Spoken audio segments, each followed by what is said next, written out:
After being evicted from Victoria Square, Occupy protesters returned today to the site that has been their home for the last few weeks. Hundreds of people gathered this afternoon to find a way to keep their message alive. Discussions revolved around a wide range of ideas and causes, as has been the trademark of the Occupy movement. Cindy Sherwin is on this tonight. So, Cindy, everyone you spoke to said they are convinced the 6-week campout in the square made a difference. What's next?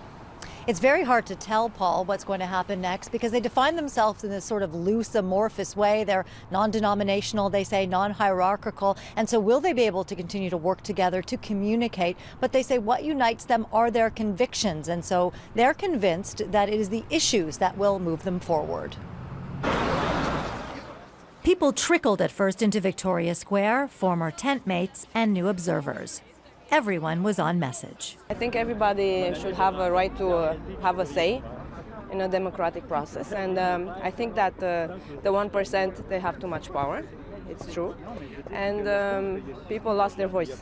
And lost their right to occupy the square. It's quite eerie because, it was such a colorful tent city. But yesterday, time was up. The 6-week campout was disassembled by police and the city of Montreal, and activists were moved out. That didn't mark the end of the movement, they say, but a new beginning.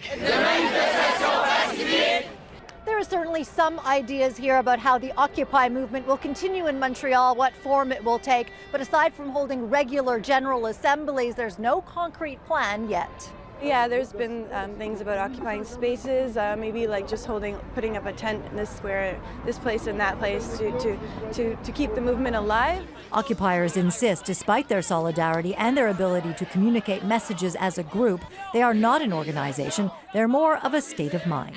This is the beginning of a broader conscientization with the public, with people concerned about the state of things. With the crisis of capitalism. There are lessons to be learned, they say, from the economic crash about how to fight the system. But I do think this is reflective of a larger shift in consciousness amongst the public that the way things are right now are not acceptable and that people are not accepting them. So expect the unexpected. Occupy Montreal has moved out, but are determined to move on. Cindy Sherwin, CTV News.